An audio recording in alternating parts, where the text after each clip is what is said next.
Cars, a copyrighted program created by the Rio Grande Oil Company.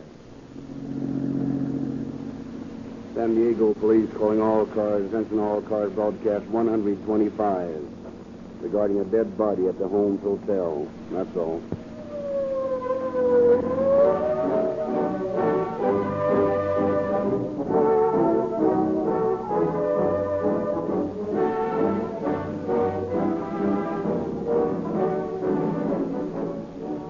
Modern police cars make ideal testing laboratories for gasoline. Every hour of the day and night, they travel over the same streets that you drive on, meeting the same traffic congestion, stopping, starting, speeding up hundreds of times daily. And what gasoline do you suppose has proved most economical for police cars? You know, everybody knows, that more police cars are powered by Rio Grande cracked gasoline wherever it is sold than any other brand. Of course, this gasoline was first chosen for police cars because of the unusual speed and power it develops.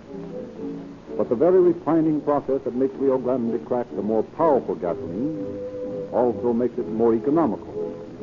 It is the exclusive, patented Rio Grande cracking process that breaks up the atoms so that every drop burns more thoroughly and creates more power than uncracked gasoline. Unless gasoline is cracked, whole drops pass through your cylinders without burning. They drip down to dilute your oil. They go to waste out your exhaust. That isn't economical. Your car, every car, needs a gasoline that burns quickly, efficiently, without waste. Rio Grande cracked gasoline has been proved by many cities and counties that keep accurate records to be the most efficient and most economical gasoline. If you want to get more for your money, if you want to enjoy police car performance in your own car, fill up your tank with the same Rio Grande cracked gasoline that police cars use.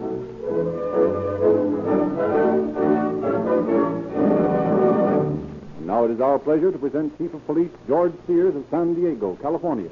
Chief Sears. Good evening, ladies and gentlemen. When you have spent most of your life in the policing business, you come to the realization that the unexpected is the thing to expect. An apparently simple crime may develop into an almost unsolvable mystery, and a baffling, clueless murder may solve itself. It is customary for calling all cars to dramatize the more spectacular crimes in which there was an immense amount of police work. But in tonight's broadcast, you'll hear a case which literally dropped into our lap. Nevertheless, I believe it will prove of interest to you, for it attempts to go behind the impersonality of a police file and search the souls of the human beings involved.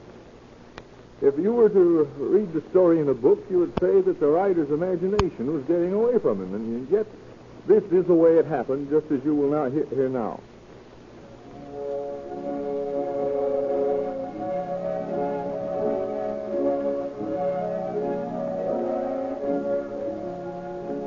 The beach at Waikiki. Warm, living moonlight paints the breaking surf with silver, etches the waving palm fronds on the white sand, throws deep shadows in the tropical jungle beyond. Through the heavy, lush foliage glimmers the light of a campfire, and across the sweet-scented night comes the sound of native music. Swaying to the rhythm of the hula, 3 native girls circle the fire, their grass skirts swishing. The guests at the luau, stuffed with fish and coconuts, papayas and mangoes, watch with sleeping interest. Suddenly, one of them, an American sailor, nudges his companion.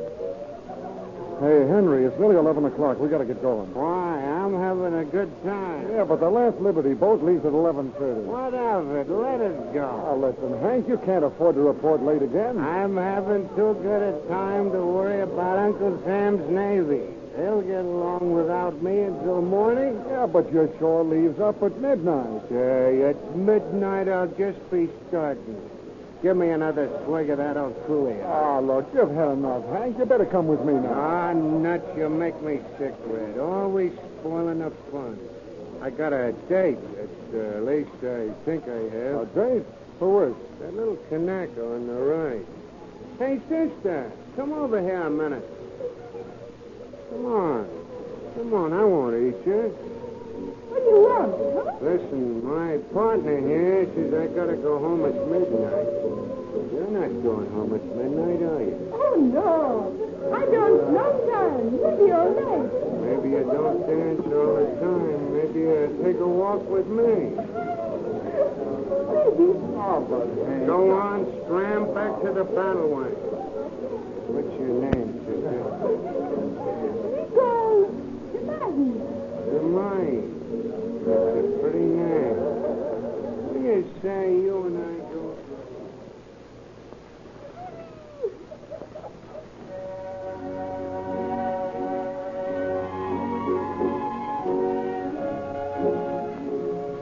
Next morning, when Seaman Henry Hoffman, sleepy-eyed, steps on the deck of his boat, a master-at-arms orders him to the captain's quarters. The captain comes quickly to the point. Hoffman, you overstayed shore leave last night? Yes, sir. You see, I was held up. I missed the last Liberty boat. I don't want any more of your explanations. You've been drinking, Hoffman. Oh, no, sir. Don't lie to me. I can smell alcohol when you clear across this desk. Well, maybe I did have a few. A few. But you know how it is, sir. Yes, I know how it is. Your record shows this offense repeatedly. Overstaying shore leave, arrest for drunkenness by the shore patrol, and so on. We don't want men like you in the Navy. But, sir... Your cruise is about up, isn't it, Hoffman? Yes, sir, in 3 months. I've had more than enough of you in my command. I'm transferring you to San Diego for the rest of your enlistment. To San Diego? Yes, and furthermore, I'll recommend that you be given a bad conduct discharge. Oh, no, sir, please. That'd mean I could never enlist again. Exactly. But, sir, the Navy's my whole life. I don't know anything else. I can't help that. You certainly haven't been a very valuable adjunct to the Navy. The Navy would be better off without you. But, sir, I'll try to do better, I promise. You'll sail on the Trenton tomorrow morning. That's all, Hoffman.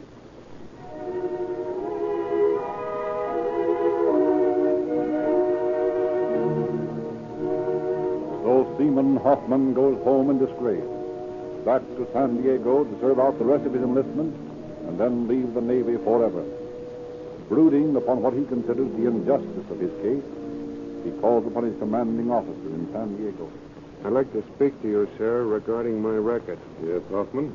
Yes, you know about me, sir. I have looked over your record. Not very favorable, is it? I guess not, sir.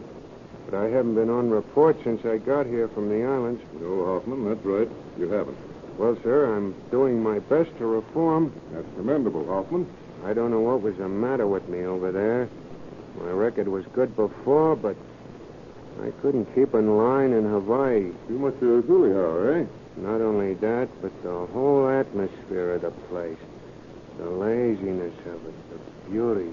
Yes, I know what you mean, Hoffman. There are some men who can't stand the tropics. Yes, sir. I guess I almost went native. I didn't want to do anything over there but guzzle oak and sit under a palm tree with one of those native girls. Yeah, lovely, aren't they? Yes, sir. I never met any woman like them. Neither have I. Yes, that is, well, Hoffman, I think you made your position clear. Yes, sir. I hope so. And you feel now that you have returned to these saner shores, that you can behave yourself? I know I can, sir. Very well. I'll place you on probation for the rest of the term of your enlistment. Oh, thank you, sir. You don't know what this means to me. Very well, Hoffman. That will be all. Yes, sir.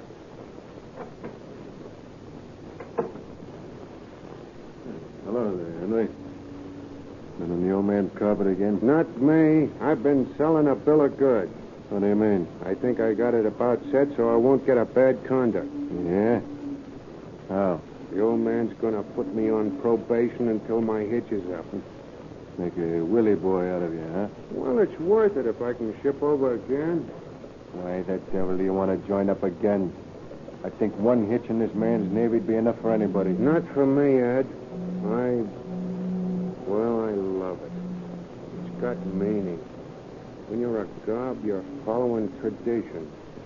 John Paul Jones and Dewey and the rest. You sound like a recruiting officer. Look at it this way, Ed. Where would you and me be if we weren't gobs?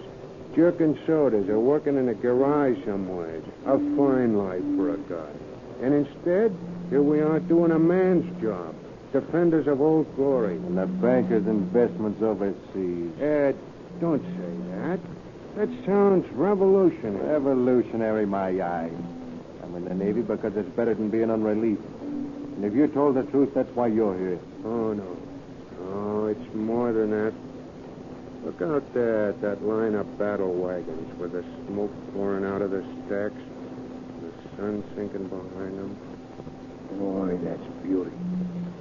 If I was an artist, I'd like to paint that. Yeah. And then at night, when the searchlights are signaling, the harbor looks like a bunch of giant lightning bugs had landed on it. It's thrilling, Ed. Nuts. You need a drink.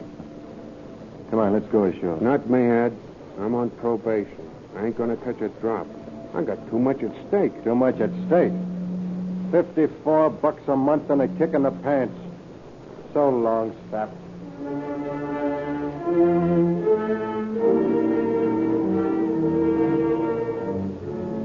Regardless of the cynical observations of his messmates, Seaman Hoffman, the idealist, rigidly observes the term of his probation. After 2 months have passed, he prepares a letter to the naval authorities in Washington asking permission to re-enlist. When it is completed, he takes it to the commanding officer, who promises to forward it to the proper authorities in Washington. Several days go by, and Hoffman hears nothing of his request. Finally, he determines to ask his commanding officer about it. Well, Hoffman? Beg pardon, sir. But have you received any news from Washington about me? There's hardly time, Hoffman. After all, the Navy Department has other things to consider besides your application. Yes, sir, I realize that.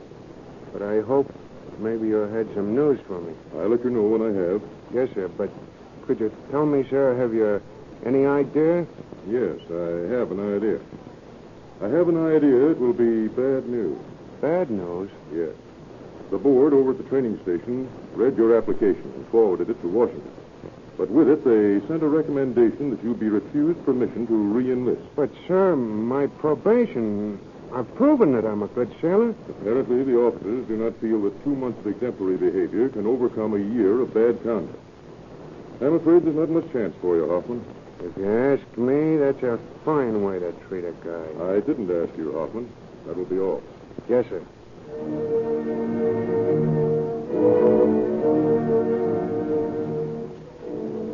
Dazed by the collapse of his hopes, Hoffman breaks probation, goes ashore with his messmate Ed, seeks to forget his troubles in the bar whiskey of a waterfront saloon. It's kicking a man when he's down, that's what it is. Forget it, Hank. Yeah, have another drink. Yeah, that's what I need. Another drink, and another, and another. And tomorrow, what then? A hangover. And start all over again.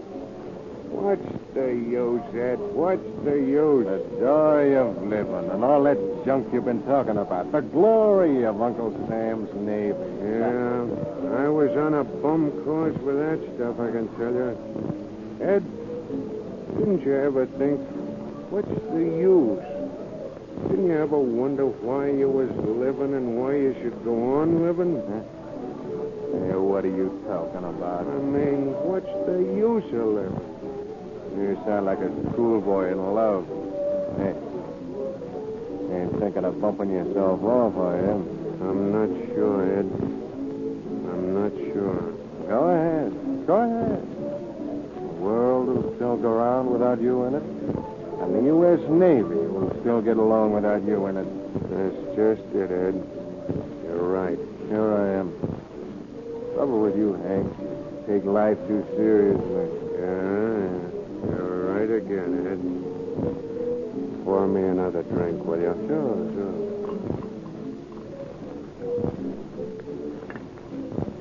Say, what are you putting in that drink? Just some medicine. Medicine for what? For what ails me? I didn't know you were sick. Sure I am, Ed. Plenty sick. Well, here's to the mess called life. I can't do it, Ed. I can't do it. Hey, what are you talking about? What's the idea of dropping your glass? I can't do it. I can't. Hey, where you going? Gotta get out of here, Ed. I'll see you later. Well, of all the crazy gobs I ever knew. Sailor, nobody dropped this bottle on his way out. Yeah, thanks. What? Why, the mercury tablets. What's the matter with that guy? He looks goofy to me. Yeah, he is. Yeah, the poor mug. Didn't even have the nerve to bump himself off.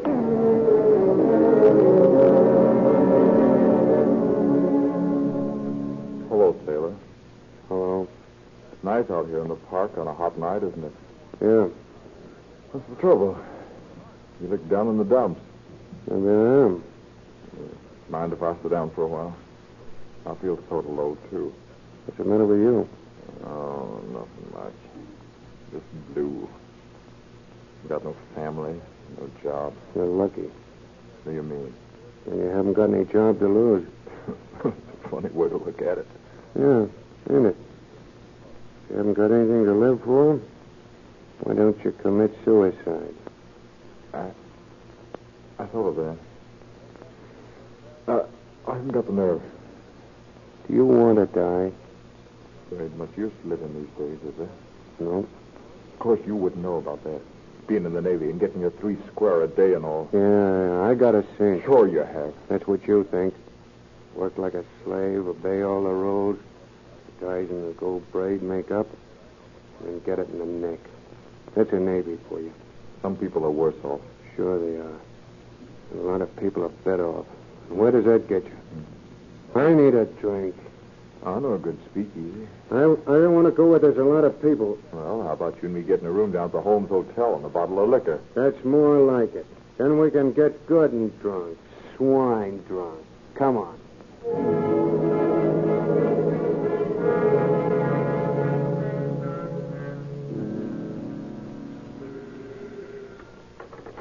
San Diego Detective Bureau. Hickman speaking. Yes? Yes? We'll be right down. Come on, Hugh. What's up? Murder at the Holmes Hotel.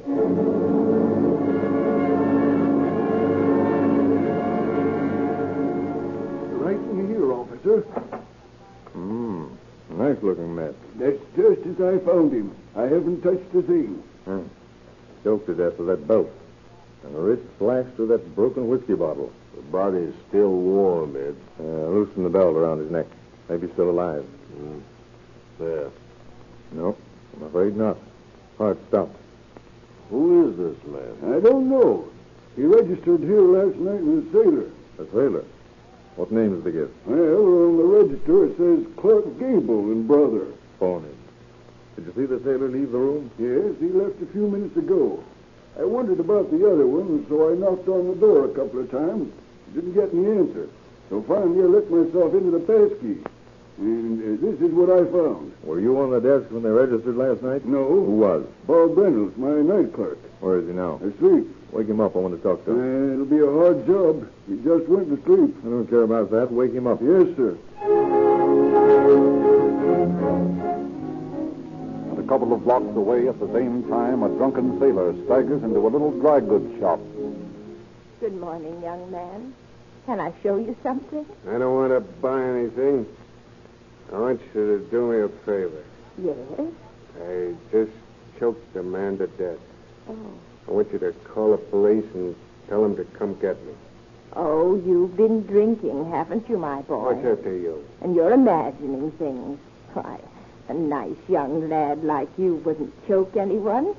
Now, why don't you go home and get some rest? You look as though you needed I it. tell you, I just murdered a guy. Call the police for me, will you? Now, you're getting all upset.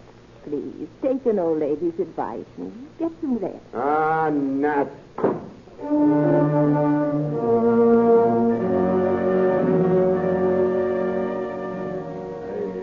look, Ed. Addition to this belt around his neck is a folded towel. Yeah. And here's a filler slip with some broken bits of bottle. Identical with the bloody pieces of glass. We better look the corpse over for identification. Right. Here's Bob, officer. Oh, yes. Sorry to wake you up, but you see what we're up against.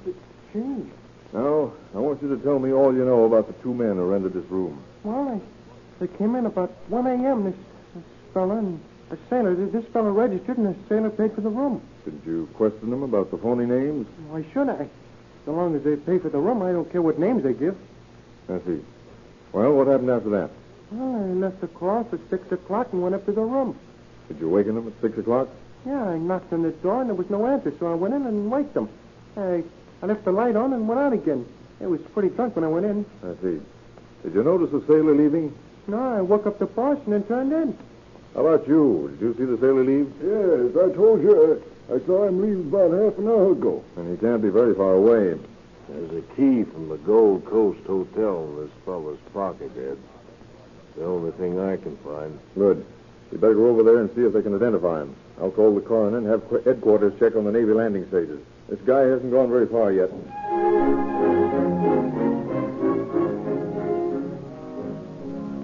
on the raft and one on the dock.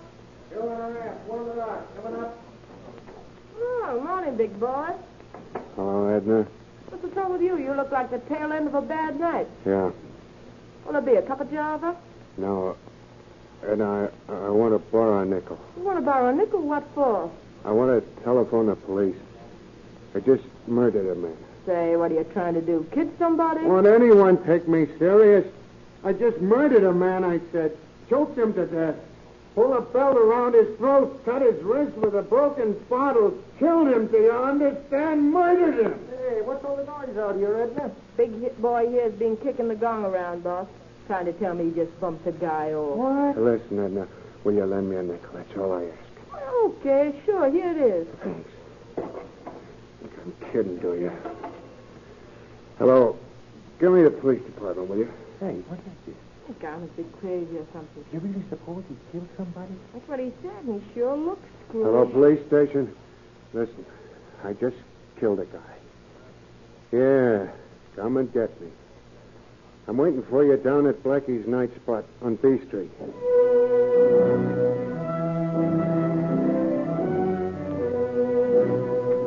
Officer Connors is dispatched to the restaurant and arrests Hoffman. Detective Dickman, notified of the sudden turn in his murder mystery, rushes to headquarters to escort the sailor back to the scene of the crime. Completely composed, Hoffman is led into the room where the battered corpse lies. Bob, is this the sailor who came in with the deceased last night? Yeah, that's him. Whose body is that, Hoffman? I don't know. I never saw him before last night. Did you register at this hotel with him last night? You just heard the clerk say so, didn't you? Did you kill him? Yes, I killed him. I'm sorry I did, though. Poor guy. Why'd you kill him? You have to have a motive. I just killed him, that's all. You must have had a reason. Maybe I did. But that's neither here nor there. The poor guy's dead, and I killed him. So I'll hang for it. Probably. If you won't tell me why you did it, perhaps you'll tell me how you did it. Sure. We checked in here last night and got plenty drunk. But I wasn't drunk when I woke up this morning. I was pretty sober. I looked at him sleeping there on the bed. Then I took the belt out of his trousers and got it around his neck and was choking him before he woke up. He struggled, but I didn't let go. I pulled tighter and tighter. Then he didn't struggle anymore. He just fell onto the floor. How did his wrist get cut? I slashed him with a broken liquor bottle. I broke the bottle and the pillar slipped, and then I cut his wrist. He didn't bleed much, though. But why did you do it? That's my business. I've confessed. What else do you want? Who is this fellow? I haven't the slightest idea. I met him out in the park last night. He didn't tell me his name. It's tough for him, but he's better off, I guess. He said he didn't have much to live for. Maybe I did him a favor, huh? Detective Ropefort's investigation of the identity of the slain man stops at his hotel, where the management informs the officer that his name is J.P. McDonald, Jr., but no further clues to his identity or the whereabouts of his family are found in his room. Still puzzled by the attitude of Hoffman, Detective Dickman determines to find the motive for the crime. That evening, after the murder has been booked and his confession taken and signed, Dickman brings him to his office, questions him for hours, meets with stubborn refusal from the taciturn sailor. But finally, long after midnight, the shrewd officer breaks down the psychological barrier. Hoffman begins to talk, tells Dickman about his troubles in the Navy, about his probation, about the refusal of the San Diego authorities to recommend him for re-enlistment. I felt pretty low. I was being kicked when I was down. I'd lived up to my end of a bargain. But the commander hadn't made a bargain with you. No, but I felt certain he understood me. Let's put it this way. I believed in the Navy. I didn't think the Navy let me down, do you see? I think I do. Well, when I got the bad news yesterday, I figured, what's the use? I went ashore and got a little drunk, and I decided I wasn't any good to anybody, so I might as well bump myself off. I bought some bichloride tablets at a drugstore, and I put some in a shot of liquor. But I didn't have the guts to drink it. It made me hate myself all the more. Then I met this guy I murdered, and we went to the hotel and got drunk. And this morning, when I woke up and sat looking at him sleeping, I saw the way out for me. It was all very simple, see? I killed him and gave myself up. Now I'll hang for it, and my troubles will be over. You mean you want to hang? Yes, of course. I didn't have the nerve to kill myself, so this way the state will do it for me. Don't you have any feelings for the poor fellow you murdered? Oh, he felt pretty low, too. Said he was out of a job. He won't be missed. The world will be a better place all around with both of us out of the way.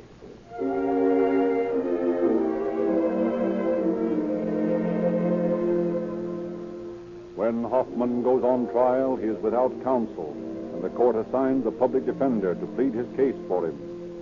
Roland DeFeer, defense attorney, enters a plea of not guilty and not guilty by reason of insanity. But an alienist finds Hoffman sane, and Hoffman makes no effort to fight the charge against him. Willingly, he takes the stand and testifies in detail regarding the murder. At no time during the trial is it necessary for the district attorney, Thomas Whelan, to prove guilt. The defendant is only too willing to admit it. Finally, after the prosecution has demanded Hoffman's life for the state, the day comes when the sailor faces the bar of justice. Henry Hoffman stands and faces the court. Before I pass judgment upon you, anything to say? Yes. Just this, Judge. Hang me. That's all I ask. Please hang me. Henry Hoffman, this court finds you guilty of murder in the second degree, hereby sentences you to the state prison of San Quentin for the term prescribed by the law. Term prescribed by the law. What's that mean, Mr. DeFeer? No, from 5 years to life. Prison board will fix the term after you've served a year. Then they aren't going to hang me? Doesn't look like it. You're lucky, my boy. Lucky? You call it lucky? No, Judge. I don't want to live. I want to die. Please hang me, Judge. I'm guilty. Guilty as hell. Get it over for me, for the love Take of him God. out there. Let's... I want to die. I want to get it over. I don't want to live. California versus Jose Gonzalez. Charged with grand theft.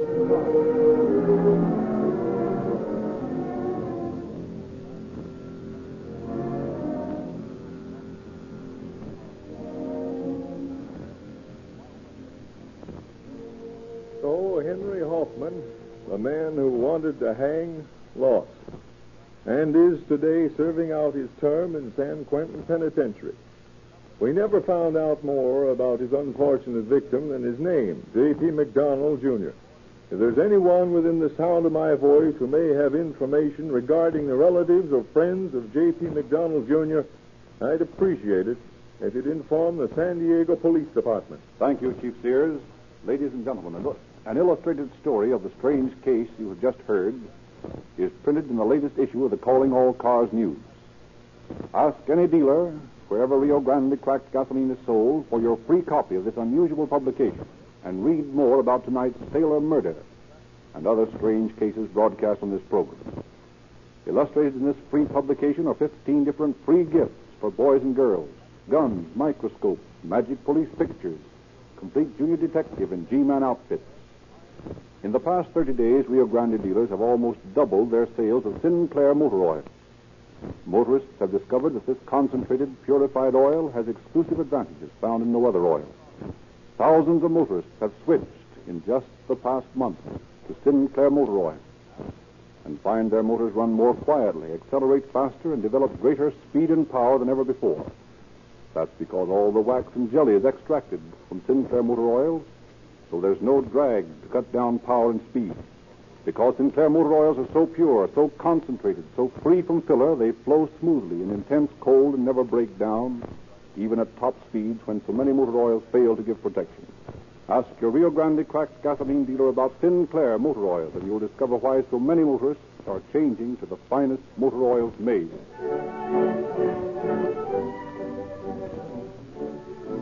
This is Frederick Lindsley bidding you good night for the Rio Grande Oil Company.